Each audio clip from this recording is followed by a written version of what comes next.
भाइयों और बहनों, गुड इवनिंग। बहुत बहुत स्वागत है आप सभी का डिफेंस एग्जाम मास्टर पे। मेरा नाम है शिवम सारस्वत, मैं ही हूँ डिफेंस एग्जाम मास्टर। और आज हमारा मच अवेटेड लाइव है ये। जैसा कि मैंने बोला था कि आज मैं लाइव जाऊँगा बच्चों के साथ। एक बार अपनी कम्युनिटीज़ पे डाल देता हूँ, ग्रुप पे डाल देता हूँ। बाकी बच्चे जब तक जुड़ेंगे, थोड़ा सा 1 मिनट आई वॉज लेट, मैं इंटरनेट थोड़ा सा ग्लिच कर रहा था।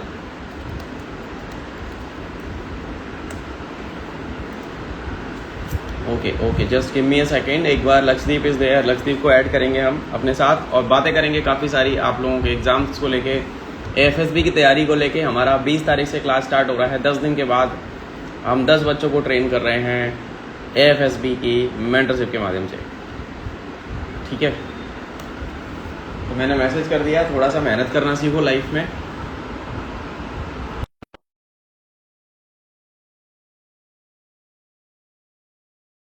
बैच हमने लॉन्च कर दिया है, mentorship is now live.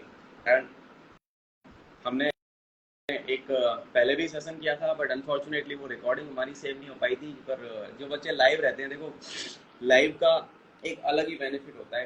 Good hi, evening sir. Good evening, good evening. क्या हाल है? बढ़िया बढ़िया, आप बताओ। आवाज आ रही कुछ है? मेरी आवाज आ रही है अच्छे से? आवाज आ रही बढ़िया, ठीक है, ठीक है। बहुत बहुत स्वागत है? एक है मिनट आपका। दीजिए। हाँ, ठीक है। तो मैं वही बैच वगैरह में लगा हुआ था। मैंने कहा एक बार 7 बजे तक फ्री होके सारी चीज़ें करेंगे, फिर सेशन करते हैं। कैसे हैं आप? जी, हम अच्छे हैं, आप बताइए। बस बढ़िया। जब तक बच्चे जुड़ रहे हैं, और इस we will be having just half an hour का कन्वर्सेशन है यहाँ पे। लक्ष्य से बात करेंगे, उसकी जर्नी जानेंगे थोड़ा सा शॉर्ट में, बिकॉज ऑलरेडी 3 इंटरव्यूज उसके मेरे चैनल पे हैं। अगर आप जानना चाहते हो लक्ष्य की पूरी journey, so that is already there on defence exam master का यूट्यूब चैनल। वहाँ पे जाके आप चेक कर सकते हो, या फिर मेरे को मैसेज करना मेरे नंबर में, मैं तुमको इंटरव्यूज के लिंक दे दूंगा। हमने एक सेशन पहले भी किया था बच्चों, बट वो इंस्टाग्राम एरर की वजह से ग्लिच था, वो क्रैश कर गया था मेरा इंस्टा पे, वो सेव नहीं हो पाई रिकॉर्डिंग अनफॉर्चुनेटली। पर कोई बात नहीं, हम लोग जो है अभी आपसे बात करेंगे, यहाँ पे आपके डाउट्स भी लेंगे, प्लस एक अनाउंसमेंट भी मेरे को करनी है कि लक्षदीप की एक मेंटरशिप आ रही है, जहाँ पे वो कुछ लिमिटेड बच्चों को ही मेंटर करने वाली है अपने बैच में। 1 महीने का लाइव बैच हमने बनाया है। लाइव आपको वो पढ़ाएगी पूरी, उसकी मेंटरशिप में आप चाहोगे स्टेज 1 मैं देखूंगा, जीडीज मैं देखूंगा, बाकी बाकी सारी चीजें Lakshadweep will be helping me out. 3 महीने की बैच की वैलिडिटी है।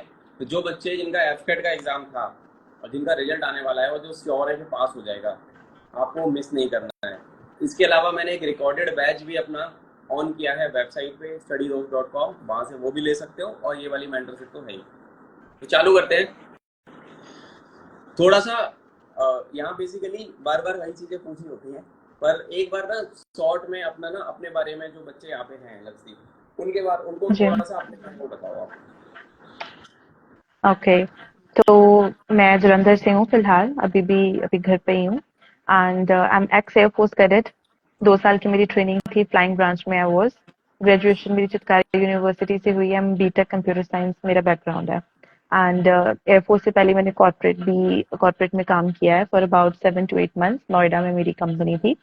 एंड कॉलेज के लास्ट ईयर में ही I started giving my exams. And 2 ही अटेम्प्ट दिए, दोनों क्लियर हो गए। फर्स्ट में medical out because of my LASIK surgery की वजह से, एंड सेकेंड में आई गॉट इन।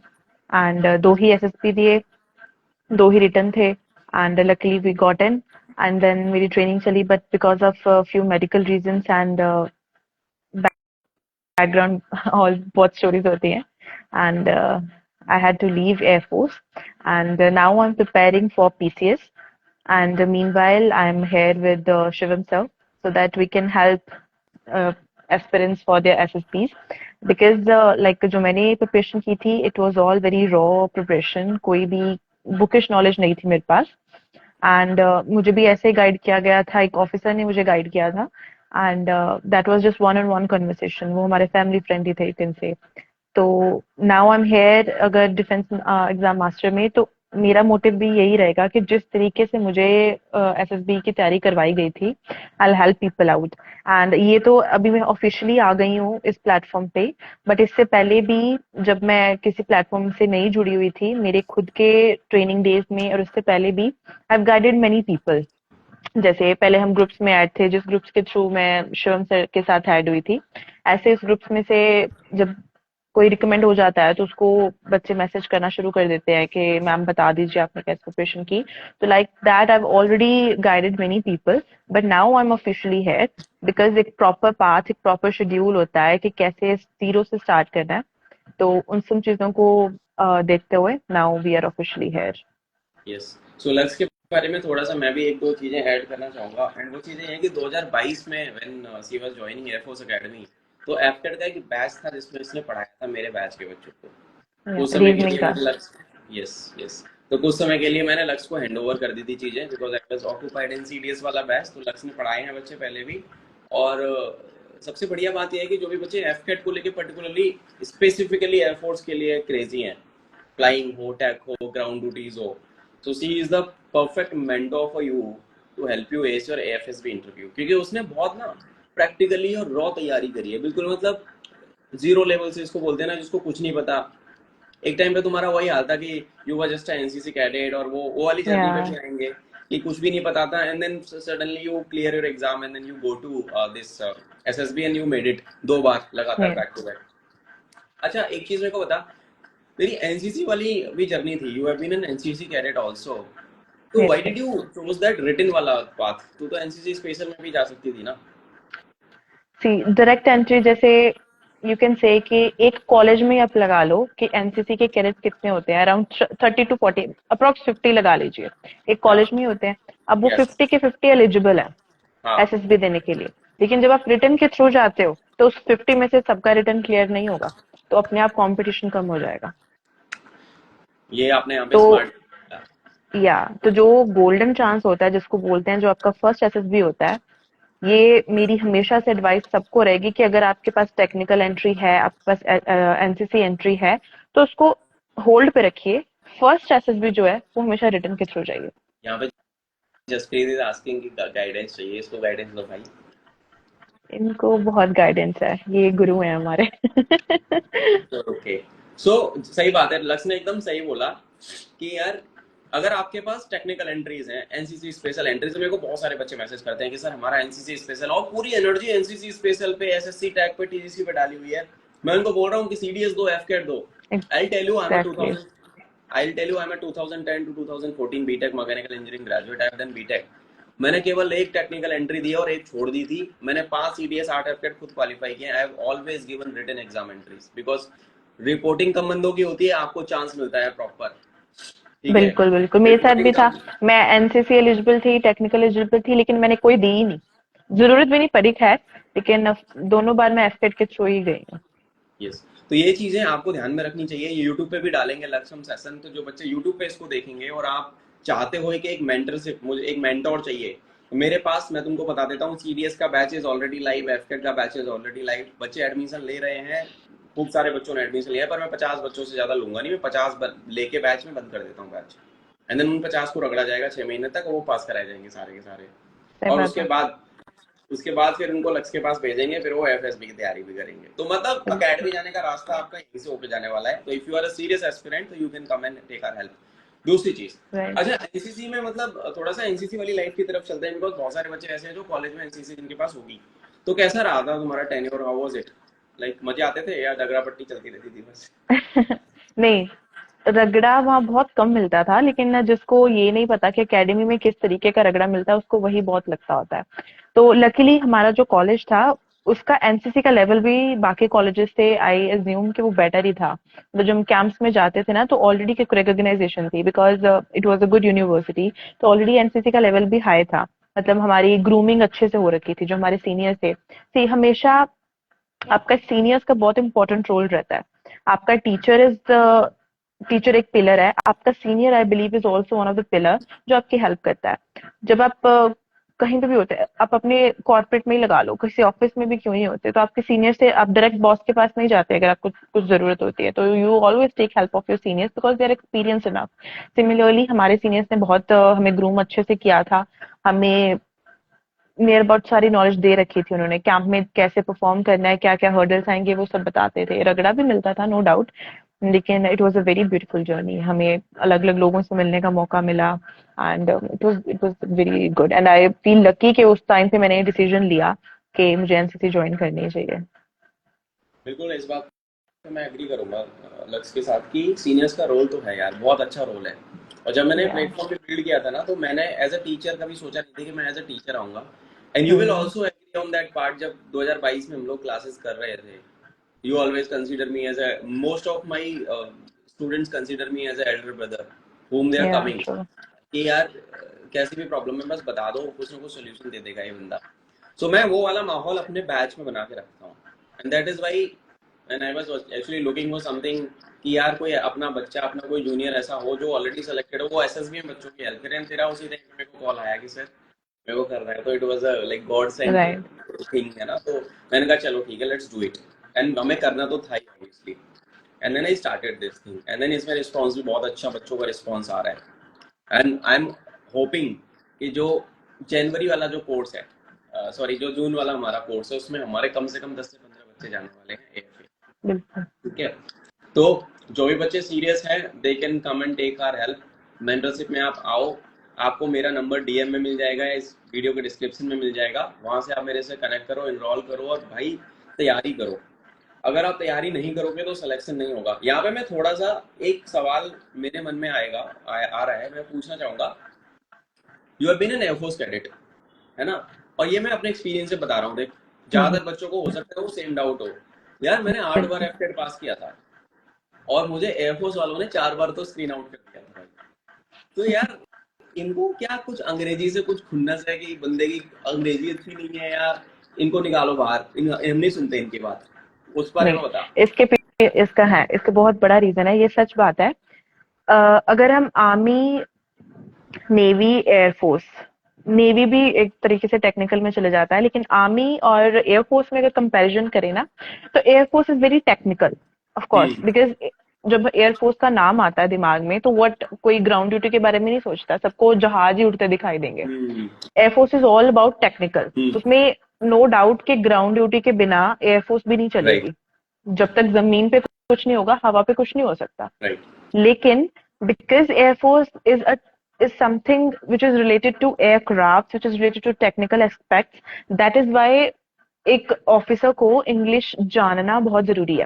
बिकॉज जो ऑफिसर्स एयरफोर्स के हैं, हमारी जो अभी जैसे एक्सरसाइजेस एयरफोर्स की चलती रहती हैं, है ना, अभी कुछ दिन पहले ही एक एक्सरसाइज खत्म हुई है, गगन ये सब फॉरेन, या गगन शक्ति, ये सब फॉरेन कंट्रीज के लोग भी आते हैं इसमें, फॉरेन ऑफिसर्स आते हैं, फॉरेन एयर फोर्सेस आती हैं।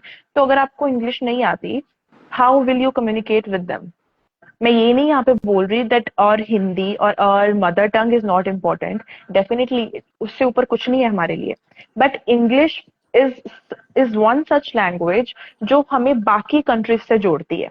ये बाकी कंट्रीज के लिए भी उतना ही है। हर कंट्री की जो नेशनल लैंग्वेज है वो इंग्लिश नहीं है, हम सबको पता है, but they also know English. Reason because world wide ये चूजन लैंग्वेज है कि अगर किसी को अपने देश के बाहर किसी से इंटरेक्ट करना है, या इनफैक्ट अपने देश में ही लगा लो, साउथ इंडियंस को हिंदी अच्छे से नहीं आती, हम्म। बाय बर्थ ही है ना, तो अगर उनसे बात करनी है तो there has to be a common platform. तो अगर आपको इंग्लिश नहीं आएगी, how will you walk out and talk to people? अपना प्रोफेशन ही आप अच्छे से नहीं एनहांस कर पाओगे। इसलिए एयरफोर्स में English is actually very important. लेकिन आई विल से कि अगर आपको अपनी फीलिंग्स, अपने एक्सप्रेशंस अच्छे से बताने आ रहे हैं, तो वो फिर कई बार ऐसा होता है ना कि बंदा बहुत अच्छा है, बहुत ही अच्छा है, लेकिन उसकी इंग्लिश वीक है, लेकिन अगर अपने आप को वो कन्वे अच्छे से कर पा रहा है, किसी को हम्म। प्रॉब्लम ही नहीं है कि हाँ उसकी इंग्लिश में थोड़ी बहुत दिक्कत है, तो वो चीज को ओवरकम कर लेगा। यस। इसमें यस। तुम्हारे एटिकेट्स, तुम्हारे बात करने का तरीका, तुम्हारे बैठने उठने का तरीका, हाउ यू हैंडल सिचुएशंस, अगर ये तुम्हें अच्छे से आता है, तो अगर इंग्लिश तुम्हारी बहुत अच्छी नहीं भी है, फिर भी आराम से हो जाएगा, कोई दिक्कत नहीं है। अच्छा, तो मेरे का एक सवाल इसी का ना फॉलो अप क्वेश्चन है। अब यहाँ पे मैं इंटरव्यूअर हो गया तुम्हारा, कि जो कोई तुम्हारा बात नहीं। मेंटरशिप वाला बैच आ रहा है, जो mentorship batch that you are holding, अभी जो आप करने वाले हो, तो क्या आप जी बच्चों को उसमें ये सारी चीजों पे भी बताने वाले हो कि अपनी स्पोकन को डेफिनेटली। कैसे सुधारना है, एटिकेट्स सी कैसे करने हैं, अपनी बियरिंग और ग्रूमिंग कैसे करनी है? See SSB is not is not कि आप बस साइट कंप्लीट कर लो, आप ग्राउंड जीटीओ टास्क कंप्लीट कर लो, आप इंटरव्यू क्रैक कर लो। इंटरव्यू में कैसे बिहेव करना है, इंटरव्यू में आपसे क्या पूछा जाएगा? इंटरव्यू में आपको आप ही के बारे में पूछा जाएगा। आप कहाँ से हो, आपके अपने सिटी के बारे में बता दो, अपना बैकग्राउंड बता दो, आपने क्या क्या किया। इंटरव्यू में ये सब पूछा जाएगा। ये सब किसको नहीं पता होता? मुझे मेरे बारे में सब कुछ पता है, मुझसे कोई भी पूछेगा तो मैं फटाफट बता दूंगी। वो बंदा इम्प्रेस कैसे होगा तुम्हारी वर्डिंग से? तुम कैसे बोल रहे हो, उसको इम्प्रेस करना है तुम्हें। वही चीज हम अब इस मेंटरशिप में सिखाएंगे, that how will you express your feelings. तुम्हें सब पता, कई लोगों को सब पता होता है, बस वो बता नहीं पाते, स्क्रीन आउट हो जाते हैं, कॉन्फ्रेंस आउट हो जाते हैं। जब हम मेंटरशिप की बात करते हैं तो हम बुकिश नॉलेज, मैंने डे वन से बता रही हूँ that I will not provide any bookish knowledge. The way I will teach will be very different, and जो पीपल हमें ज्वाइन करेंगे they will get to know. I'll not even touch a single point of book. मैं कभी भी नहीं बोलूंगी कि इस बुक से जाके ये पढ़ के आ जाना है, ऐसा कुछ नहीं होगा हमारी मेंटरशिप में। So these things of course will be taught to them, कि उनके बेसिक एटिकेट्स, उनकी ग्रूमिंग की जाएगी, उनका बेसिक जो नेचर है वो पॉलिश किया जाएगा। एग्जैक्टली, आई थिंक वो बहुत ज्यादा जरूरी है, क्योंकि ये चीज मैंने Yes. खुद अपनी लाइफ में देखी है। आठ आठ एफ कैट पास करना दम लगता है भाई, और 4 बार स्क्रीन आउट होकर बेइज्जती करवा के वापस आना, उसमें तो बहुत गंदा लगता है। बिकॉज आपके 2 साल, आप समझो Yeah. ना, 4 एफ कैट यानी 2 साल आपके वेस्ट हो गए। They didn't Hmm. Even entertain you there कि। और Yes. हुआ क्या था, आई टेल यू, दो दो एसएसबी में, दो एफएसबी में, देहरादून में सेम सेम केस हुआ था। मैं बस 1 या 2 सेकंड के लिए फंबल कर गया था while during my narration and then out. So this is the level that Air Force is actually requiring from you people, so that you guys can get selected as an IF cadet or you can join Air Force Academy. And यहाँ पे मैं एक चीज बोलूंगा, there are multiple podcasts that I host with ex Air Force officers, जो मेरे channel पे आपको मिल जाएंगे पॉडकास्ट में। आप वहां से जाके देखो how they talk, how they behave, क्या उनका mindset है। Obviously Lux is there in the mentorship module, जहाँ पे वो आपको पर्सनल हैंड होल्डिंग सपोर्ट देने वाली है, तो उससे तो आपको हेल्प होगी। तो जो भी बच्चे सीरियस हैं, whosoever is a serious fellow, जिसको एयर फोर्स ही ज्वाइन करनी है, पहले एफ कैट दिया, एसएसबी नहीं हुआ, screen out, conference out, merit out भी हो सकते हो आप, तो आप आओ, इनरोल करो, मेरे को रीच आउट करना है।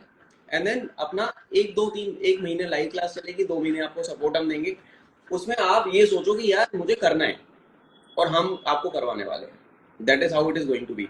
अच्छा लक्ष्य, इसमें थोड़ा सा अकेडमी के से ऐड करते हैं यार, कि जैसे अभी तो वो तो चलो, जो पढ़ाई करने वाले हैं जो बच्चे, वो तो एक प्रोसेस है, एग्जाम आप क्लियर करते हो, आप मेंटरशिप में आओगे, वो सेलेक्ट हो जाओगे, वो तो हम लोग उसका ध्यान रखने वाले हैं। कुछ ऐसे मजेदार से किस्से हैं एफओस अकेडमी के, रगड़ा पट्टी लगती है क्या? ओटीए का तो मैंने सुना है, ओटीआईएमए का तो लड़कों ने बता रखा है रगड़ा मेरे पट्टी को। में आपको कुछ कुछ बातें बताती हाँ, हूँ। जैसे वहां पे ना एकेडमी शेक है, जैसे आप ऐसे बोलो ना, जूनियर्स की वहां पे कोई औकात नहीं होती, टू बी वेरी ऑनेस्ट, ठीक है?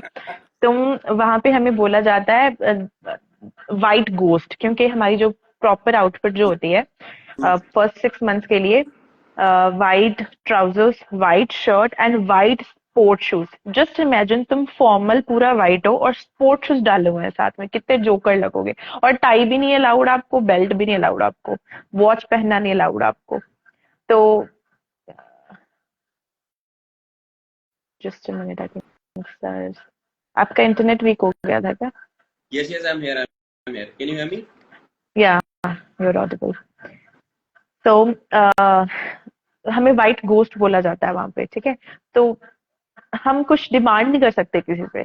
सीनियर्स की दया है कि हमें कुछ लिबर्टी मिल जाए सो मिल जाए, नथिंग, हमारे हाथ में कुछ नहीं है। तो पूरा पूरा दिन हम सुबह 2-3 बजे, रात को 12 बजे 1 बजे सोएंगे, सुबह 3-4 बजे वो हमें उठा देंगे।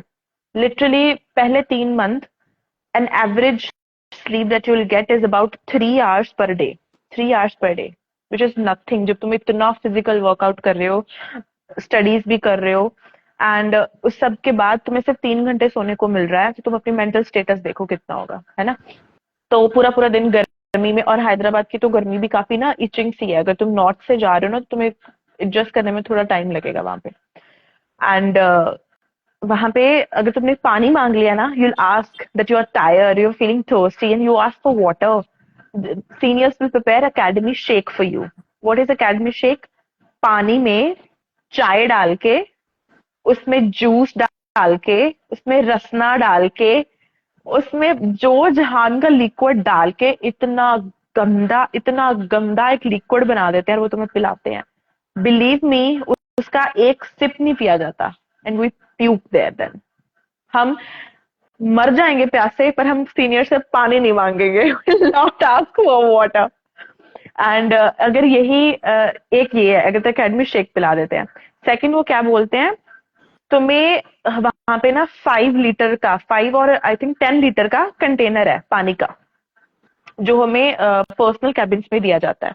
तो अगर तुमने बोल दिया है कि तुम्हें प्यास लगी है, या फिर तुमने अपना पानी मिस कर दिया है, तो वहां पे होती है water parade.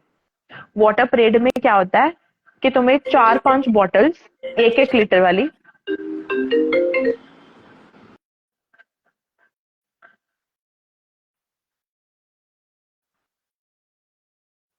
You are not audible sir. हाँ, अभी अभी I am audible, yes. Am I audible now? Yes yes, you are audible. हाँ हाँ, कोई कॉल आ गया था, सॉरी, बीच में। Okay, no problem. तो अगर वहां पे ना होता है कि सीनियर्स आपकी हाइड्रेशन का बहुत ख्याल रखते हैं, that you should be hydrated well. तो वो पूछते हैं कि आपने पानी पिया है, and if you say no, you you haven't had water since day, ये बहुत टाइम से नहीं पिया, तो फिर आपकी होती है वाटर परेड। वाटर परेड में आपको 4 to 5 बॉटल्स, जो कि पर बॉटल 1 लीटर की होती है, वो एक बार में, एक गो में पिलाई जाती है, and then you continuously puke after that. I think there is some internet issue. Am I audible, sir? Yes yes, you are audible, audible. Okay. तो ऐसे तो पानी को लेके इतना कुछ हो जाता है वहां पे। मतलब मैंने खुद किया हुआ है, 4 बॉटल एक बार में, मतलब सिर्फ 10 मिनट के अंदर अंदर 4 बॉटल पानी, 1-1 लीटर वाली। तो फिर सब कुछ बाहर आ जाता है उसके बाद। मतलब ये हैबिट है वहां की, जब तक तुम प्यूक नहीं करते तब तक तुम पानी पीते जाओगे, पीते जाओगे, पीते जाओगे। और फ्लाइंग वालों को तो अच्छा खासा एक्स्ट्रा डोज भी मिलती है।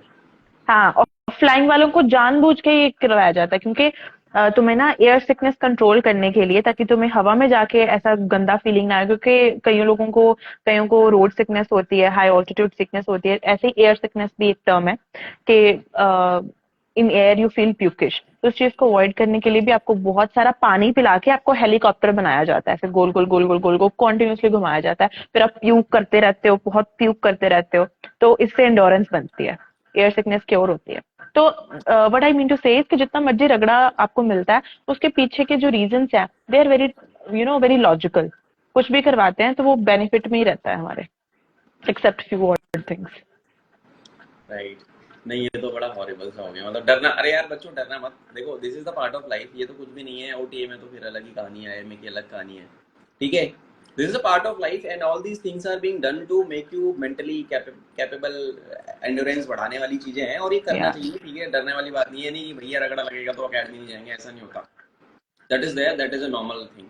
एंड देन मरने तो कोई नहीं देगा आपको वहाँ पे अकेडमी में, ठीक है। बिल्कुल बिल्कुल। This is just to make you capable enough to endure that particularly training part. अच्छा, एक चीज और है मेरे दिमाग में ना, एक चीज आती है, उसके बाद फिर कन्वर्सेशन थोड़ा सा मेंटरशिप वाले एंड पे चला जाएगा, कि पढ़ाई, है ना। बच्चे मेरे को बहुत बार बोलते हैं कि सर हम पढ़ाई से पीछे छुड़ाना चाहते हैं इसलिए फौज में जा रहे हैं सर। जिसको पढ़ाई से पीछा छुड़ाना है, फौज भूल जाओ। भाई इतनी पढ़ाई मैंने ग्रेजुएशन तक नहीं की जितनी मैंने उस 2 साल में कर ली है। इतनी ज्यादा पढ़ाई है ना एयरफोर्स में, बिकॉज तुम्हें अगर सिर्फ 1 घंटा एयरक्राफ्ट चलाना ना, तो उसके लिए कम से कम 1 हफ्ता पढ़ना पड़ेगा, सिर्फ उस 1 घंटे की सॉटी के लिए। पढ़ाई बहुत ज्यादा है। मुझे आर्मी का नहीं पता, बट एयरफोर्स में तो बहुत ज्यादा पढ़ाई है, too much. So what are the two two और थ्री थिंग्स? पढ़ाई तो है ही, बिना पढ़े तो नहीं होने वाला। तो भाई जिसको एफकेट पास करना है तो पढ़े बिना एफकेट नहीं निकलेगा, और एफकेट निकल भी गया तो एसएसबी के लिए भी पढ़ना पड़ेगा, और उसके अलावा फिर आपको एयरफोर्स में सर्वाइव करने के लिए भी पढ़ना पड़ेगा, ठीक है। बिल्कुल। कौन सी ऐसी 2-3 चीजें हैं that you will recommend, that has to be there, जो जरूरी है अगर आप एक एयरफोर्स का कैडेट बनना चाहते हो या एयरफोर्स ऑफिसर बनना चाहते हो, because you have been there done that. So what are the 2-3 things that is required that these guys can work upon? See, I think सबसे पहले है कि आपको मेंटली बहुत स्ट्रांग होना पड़ेगा, बिकॉज आपको वहाँ पे मेंटल ट्रॉमा आएगा। वहाँ पे बच्चे बहुत अच्छे बैकग्राउंड से होते हैं, बहुत पैम्पर्ड लोग भी होते हैं जिन्होंने कुछ नहीं किया होता, जिनको घर पे डांटनी पड़ती, वहां जाके आपको गालियां सुननी पड़ती हैं, वहां जाके आपको फिजिकली बहुत टॉर्चर किया जाता है, आपकी नींद पूरी नहीं होती, तो आप फ्रस्ट्रेटेड होते हो। बहुत लोग मैंने देखे हैं, मेरे खुद के कोर्स में एक दो, दे ड्रॉप आउट, वो छोड़ के आ जाते हैं। तो आपको, अगर आपको, आपने ये सोचा हुआ है कि मुझे ऑफिसर बनना है, तो आपको मेंटली स्ट्रांग होना पड़ेगा। आपको ये सोचना पड़ेगा कि कोई मुझे गाली निकाल रहा है, कोई मुझे टॉर्चर कर रहा है, it's okay, it's just matter of these few months, इसके बाद I will be wearing ranks, I will be called an officer.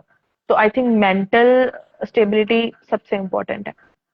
Second is के परसिस्टेंस, के आप अगर फौज में चले गए हो तो ये नहीं सोचना कि आपकी मेहनत खत्म हो गई है।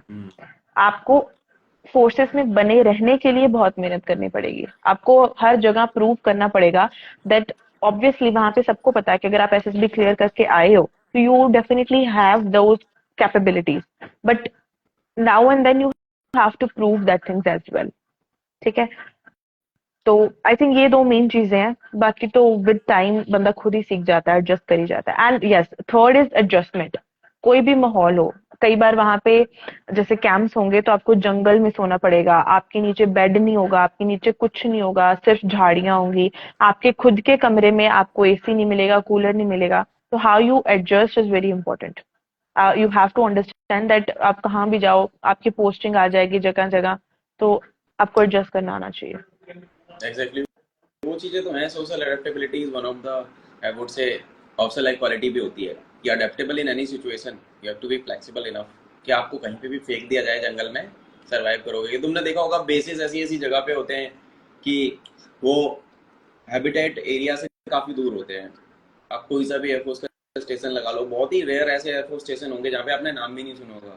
फांसी मारा, है ना, पठानकोट का नाम सुना है, Agra air force station, new Delhi, ये सब सुना है। फांसी मारा, कलाई कुंडा कभी सुना भी नहीं, सोच भी नहीं सकते। यार, जोरहाट, पढ़ाई कौन दा। मतलब काइंड ऑफ ऐसी ऐसी जगह पे बेसिस हैं जहाँ पे केवल फौज है और कुछ नहीं है, जहाँ पे केवल एयरफोर्स है और कुछ नहीं है। So adaptability is one thing that I also ask this particular question from the officers who come on my podcast, कि कैसे उन लोगों ने वो क्वालिटीज अडॉप्ट की। मेरा पॉडकास्ट देखना, तुमको काफी सारी चीजें सीखने को मिलेंगी। And Lakshadweep will also train you on these aspects कि यार ये सर्वाइवल टैक्टिक्स जो हैं वो आप कैसे कर सकते हो। अच्छा, तुमने एक चीज करी थी इसमें कि बच्चे छोड़ देते हैं एकेडमी, ऐसा भी हो रहा है कि पेपर पास किया, बिल्कुल हो रहा एसएसबी है। पास किया, और किस देखो, कारणों से छोड़ते हैं वो? इतनी इतनी मेहनत करके रिटर्न क्लियर किया आपने, एसएसबी क्रैक किया आपने, मेडिकल्स के लिए धक्के खाए, फिर मेरिट लिस्ट की वेट की, सोचो कितना मेंटल प्रेशर होगा कि इतना सब करने के बाद लोग छोड़ देते हैं। हम्म। जब तुम एक दिन नहीं सोए, तुम 2 दिन नहीं सोए, तुम हफ्ता नहीं सोए, पर तुम 3 महीने कॉन्टिन्यूसली सिर्फ 3-4 घंटे सो रहे हो, उसके बाद भी तुम्हें कोई अप्रिसिएशन नहीं है, तुम्हें physical torture left right centre मिल रहा है, तुम्हारी बात नहीं सुनी जा रही, तुम्हें खाना नहीं पूरा अच्छे से खाने दिया जा रहा, स्वीट डिश तुम्हारी पूरे 6 महीने बंद हो जाती है, तुम्हारे टेस्ट बड भूल जाते हैं कि मीठा कैसा टेस्ट होता है। जब ये चीजें आती हैं, और फिर कईयों का ईगो ईगो क्लैश हो जाता है कि मैं, आई एम सॉरी, ये थोड़ी आदत पड़ी हुई है। ये मेरी अकेडमी जाके हुआ ये start. I never used to use abusive words, vulgar words, but now I am so used to it. But क्या करें, side effects of pods. Class में यू मत गेट करना, यूज्ड टू दिस। क्लास में नहीं करना। नहीं नहीं, तो कि घर वालों ने कुछ बोला नहीं होता कभी भी, बट वहां जाके you have to listen to such things. तो बहुत सारे रीजंस है बैकग्राउंड में चलते जिनकी वजह से पीपल दे ड्रॉप आउट। काफी चीजें डिमांड करती है ना फौज की ट्रेनिंग। फौज की बहुत कुछ। ट्रेनिंग डिमांड्स यार। अब मैं तो पॉडकास्ट लेता हूँ, I have been with commanding officers of special forces also.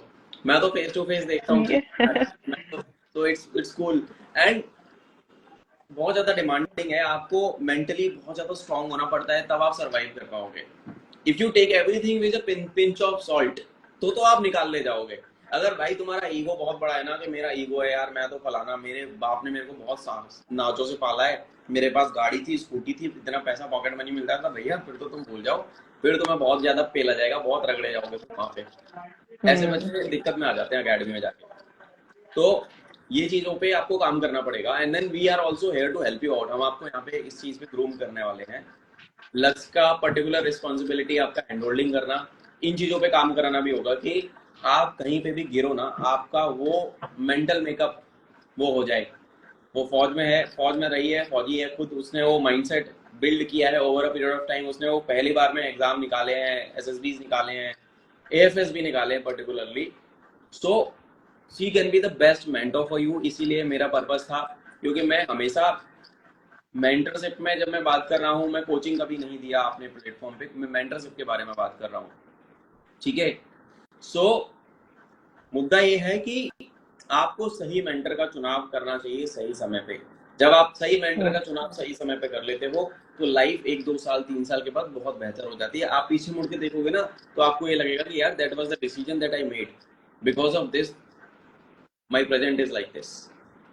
So choose your mentor wisely, I always say. मैंने कर्नल बरवान सर को पॉडकास्ट पे इनवाइट किया था, तो सर ने एक बहुत बड़ा उस पर पूरा हमारा कॉन्वो है that is on my channel कि how to choose a mentor wisely, आप लोग देखना, उसमें बताई है बातें सर ने। तो और अभी लक्ष्य इज देयर, तो ये पर्टिकुलरली इसकी रिस्पॉन्सिबिलिटी ये रहेगी कि आपको एयरफोर्स का ऑफिसर कैसे बनाना है, आपको ग्रूमिंग कैसे करनी है, आपकी बेयरिंग कैसे अच्छी करनी है, और मजाक मस्ती के साथ ही पढ़ाई, मतलब ऐसे पढ़ाई हो जाए कि यार ज्यादा टेंशन नहीं ना हो।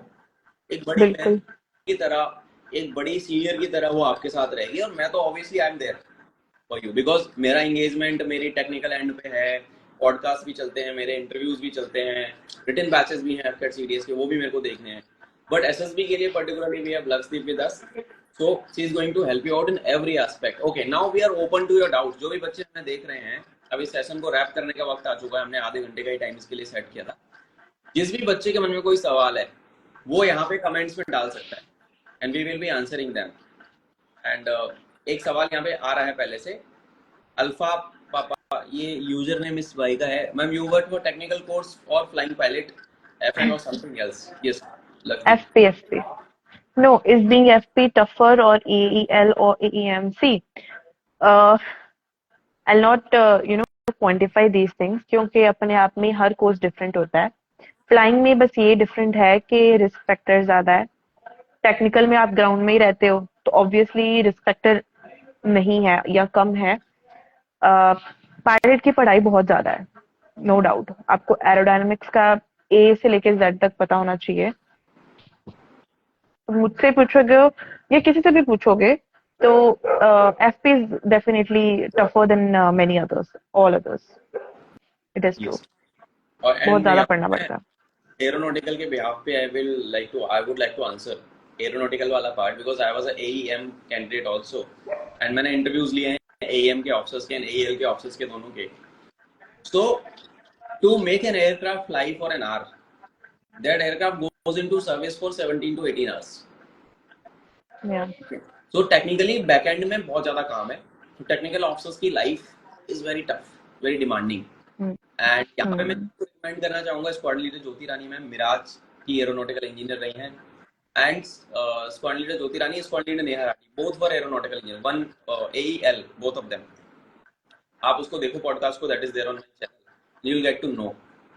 ओके, इंटरव्यू डेट्स का वेट नहीं करना। Jaspreet is saying very right, correctly said कि इंटरव्यूज आएंगे। एफएसपी अगर आपके 60 क्वेश्चन से ज्यादा सही है एफकेट में, भाई तैयारी करना चालू कर दो। अक्टूबर में एफएसबी चालू हो जाएगा आपका, अक्टूबर बिल्कुल, ये सही पॉइंट है। बिकॉज कईयों की ग्रास्पिंग पावर कम होती है, कईयों को बहुत जल्दी समझ आ जाता है, कईयों को टाइम लगेगा। तो ऐसा नहीं सोचना कि हमारा 3 महीने बाद है तो हम अभी ज्वाइन नहीं करेंगे या 2 महीने बाद ज्वाइन कर लेंगे। आई से अगर if you know that you will crack an exam तो go ahead. Of course that वैसे चूज करना, क्योंकि एफकेट में आपको ये प्रिविलेज मिलता है दैट आप चूज करते हो अपनी एसएसबी की डेट। तो डेट मिड और आफ्टर मिड वाली डेट्स तो चूज करना, लेकिन ऑफ कोर्स तैयारी आपको पहले से स्टार्ट करनी पड़ेगी। बिकॉज यू नेवर नो आप कहाँ पे अटक जाओ, कहाँ पे आपको कुछ चीज ना सही लगे और आपको और गाइडेंस की जरूरत पड़े, आपको सेल्फ प्रिपरेशन के लिए और टाइम चाहिए हो। तो डेफिनेटली जितना जल्दी स्टार्ट करोगे that will be better. Exactly, so the sooner the better I would से, है ना। और या हमारे पास फ्लाइंग का ही कैंडिडेट है मेंटर में आपके पास, तो जिसने इतनी पढ़ाई करी है, शायद तुम लोगों ने करी भी नहीं होगी, सपने पे भी नहीं सोच सकते, तो वो आपको उस तरीके से ही टैकल करने वाली है। अगर आपकी पढ़ाई करने की आदत नहीं है तो भाई मेरे पास आने का एक सबसे बड़ा नुकसान यही होता है कि मैं बहुत ज़्यादा रगड़ता हूँ बच्चों को, बहुत ज़्यादा मेहनत करवाता हूँ, मैं आपको बहुत ज़्यादा पढ़ाई करवाने वाला हूँ। ओके, सो आप वो मेंटल मेकअप बना के आना कि यहाँ पे हम आने वाले हैं तो आपको पढ़ाई तो कराई जाएगी, और मुझे रिजल्ट भी चाहिए, उसी के लिए लक्षदीप इज देयर। ठीक है, सो एसएसबी बैच जो लक्षदीप की मेंटरशिप है उसके लिए मैंने नंबर यहाँ पे चैट में डाला है, इस वीडियो के डिस्क्रिप्शन में भी आपको मिल जाएगा और कैप्शन में मिल जाएगा, या डायरेक्टली मेरी किसी भी वीडियो पे जो 7017587044 वाला मेरा नंबर है उस पर मुझे व्हाट्सएप करो, sir I want to come. हम मैक्सिमम 20 बच्चे लेंगे इसमें, उससे ज़्यादा लेंगे नहीं, क्योंकि लिमिटेड बच्चे हैं तो उस पर ध्यान देना आसान है, और मैं इसी फिलॉसफी पे काम करता हूँ कि कम बच्चे पढ़ाओ पर उनका सिलेक्शन कराओ, एंड हम हमेशा से इसी प्रिंसिपल पे काम करते हैं। एसएसबी तैयारी is also with us. Ankush is rightly saying कि क्योंकि हमने पहले भी बैच रन किए हैं और हमारा रिजल्ट वाज सो फिनोमिनल पहले बैचेस में जब हमने वो चीजें की थी। तो अगर आप एक सीरियस एस्पिरेंट हो तो बेटा तैयारी करना स्टार्ट कर दो, आप वेट मत करो कि मेरी एफएसपी की डेट आएगी। मेरी वीडियो को टोटल मिला के 20,000 से ज्यादा बच्चों ने देखा है जो एफकेट रिजल्ट की थी, पर उसमें से जो सीरियस बच्चे थे उन्होंने एनरोलमेंट लेके अपना चालू कर दिया। तो आप वो बच्चा बनो जो जल्दी से एनरोल करके तैयारी करना स्टार्ट कर रहे हैं, rather than just wasting time and watching random videos. Random videos देखने से यूट्यूब पे काम नहीं चलेगा। ऑफिसर एंट्री है, क्लास 1 एंट्री है, तैयारी तरीके से कायदे से करनी पड़ेगी तभी होएगा, नहीं तो फिर घूमते रहो, 1 अटेम्प्ट 2 अटेम्प्ट 10 अटेम्प्ट ऐसे ही चले जाएगा सारा। यस, यहाँ पे मैं क्वेश्चन का आंसर करना पड़ूंगा। Did you cleared in single को? Yes, he cleared first AFCAT given, Yeah, first I'll AFCAT. also, I was reading these questions. He has asked earlier that have you taken coaching? No, I didn't. It was all a self-preparation. But for GT task, yes, I took some guidance. Because GT task आप phone पे तो तैयारी कर नहीं सकते, आपको ground में पता होना चाहिए ग्राउंड पे कैसे परफॉर्म करना है। तो ये मैं सबको गाइड करूंगी दैट साइक एंड जो भी चीजें वर्बली की जा सकती हैं वो डेफिनेटली हम मेंटोर करेंगे, लेकिन जो ग्राउंड टास्क है वो तो कोई नहीं सिखा सकता, वो आपको कहीं ना कहीं से गाइडेंस लेनी पड़ेगी। और उसके लिए भी हम सेकेंड, लोग, उसके लिए भी मैं कुछ ना कुछ या आप लोगों के एक मॉड्यूल में ऐड करूंगा, उसके लिए भी आपको लेक्चर्स मिल जाएंगे, डोंट वरी। ग्राउंड ड्यूटीज के लिए यस, जीटीओ के भी आपको मिल जाएंगे lectures, so relax for that. Right. And yes, I cleared it in my first go, लेकिन मैं फर्स्ट फ्लो में एंटर नहीं की थी because I was medically out. मेरा लेसिक की सर्जरी हुई थी जिसका टाइम पीरियड कम था, तो फिर मैंने सेकंड अटेम्प्ट दिया, फिर सेकंड अटेम्प्ट में अंदर गई थी। So technically I cleared twice, but entered through second one. So you are getting everything guys at a place. ज्यादा सोचने समझने का वक्त नहीं है तुम्हारे पास, ठीक है, और तुम्हारे पास वक्त है केवल तैयारी करने का, दिन रात एक करना पड़ेगा। Life is not going to be so easy जो हमें यूनिफॉर्म में ऑफिसर्स दिखते हैं। Life is very flashy, wow what a sexy uniform, ऐसे नहीं होता। उस सेक्सी यूनिफॉर्म के पीछे बहुत मेहनत लगती है भाई, है ना, बहुत सही ज्यादा बात है। रखना पड़ता है, बहुत पढ़ना पड़ता है। तो if you are a serious fellow, if you are aspiring to become a Air Force pilot, you can come and join the mentorship. Aeronautical engineering, AEL, AEM, GDOC, accounts, logistics, ground duty, fighter controller, air traffic controller, कोई भी branch आप join करना चाहते हो, you just come, start preparing, and we will ensure कि तुम्हारा selection हो रहा है। We will ensure you are getting best of बिल्कुल mentorship, क्योंकि हम दोनों यहाँ पे हैं और हम लोग संभाल लेंगे सारी चीजें, ठीक है। और प्रैक्टिस मटेरियल, लाइव क्लासेस हैं, प्रैक्टिस मटेरियल है और रिकॉर्डेड भी है। लाइव के साथ आपको उस बैच की पूरी रिकॉर्डिंग, हर दिन की क्लास की रिकॉर्डेड लेक्चर्स भी मिलेंगे, ठीक है। तो ये I सारी had my medical issues, which of course I'll not want to disclose. So I had to leave Air Force because of some medical issues. so there are many things that happen during the training, and I'll conduct a podcast soon. There are many cadets out there because on the medical ground they have to leave academies and all. Yeah. So some NDA fellow also reached out to me on LinkedIn कि sir हमारे लिए भी आप कुछ करो। So I'll do definitely plan something for this. Whosoever is my junior who are in touch with me, I help them out in getting settled into corporates. मैं उनको corporates में settle करा देता हूँ अपने network के माध्यम Yeah, से। because see, 8 out of 10 people who get boarded out, the main reason for those 8 is like out of 10 अगर मैं 8 की बात बोलूँ तो मेडिकल रीजन ही होते हैं। बहुत कुछ है, स्पेशली अगर आप फ्लाइंग ब्रांच में हो तो आपको A1 G1 कैटेगरी में थ्रू आउट योर लाइफ रहना पड़ता है। अगर कुछ थोड़े से भी, जस्ट इमेजिन कि अगर आपको खांसी लगी है ना, एक नॉर्मल खांसी, तो आप 2 दिन फ्लाई नहीं कर पाओगे। नॉर्मल खांसी में भी आपको फ्लाइंग करना अलाउड नहीं है। तो अगर आपको थोड़ा कुछ सीरियस हो गया तो definitely you will be out. I hope you got your answer, Mr. Alpha Papa. भाई अपना यूजर नेम ना अपने नाम से रखा करो यार, ठीक है। So cool. So guys, okay, that is all for the day. I hope you guys loved it, and we will put it on YouTube also. If you are watching it on YouTube, please do subscribe to Defense Exam Master, and then also follow me on Instagram. Do join the Telegram community. I'm always up for the mentorship and helping you guys in joining the Forge. So we are now 4 to 5 people strong team. And अगर आपको कोई भी exam में कोई भी confusion है, समझ नहीं आ रही है कहानी की कैसे करें तैयारी, रिटन हो, एसएसबी हो, एफकेट डीएस एनडीए जीएटी कुछ भी हो, मेरे पास आ जाना, मेरे से फोन पे बात करना, मैं तुम्हें हेल्प कर दूंगा, ठीक है। Thank you so much lux for joining me today. और मैं आशा करता हूँ कि आप ज़्यादा से ज़्यादा बच्चों को हेल्प कर पाओ, उनको Yeah. एयरफोर्स ज्वाइन करने के सपने को पूरा कर पाओ। और जो भी बच्चे यहाँ पे देख रहे हैं, डू फॉलो फाइटर आइसमैन वाला जो लक्षदीप का आइडिया है, उसको फॉलो कर लेना। हम ऐसे लाइव सेशंस और एकेडमी की बातें करते रहेंगे। आप लोग अगले सेशन में एकेडमी के कुछ मजेदार किस्से लेके आएंगे, और तब तक के लिए हमारे साथ जुड़े रहें। मेरी तरफ से आप सभी को जय हिंद, वंदे मातरम, भारत माता की जय। मिलता हूँ अगले सेशन में। Take care all of you. Jai Hind. Jai Hind to all.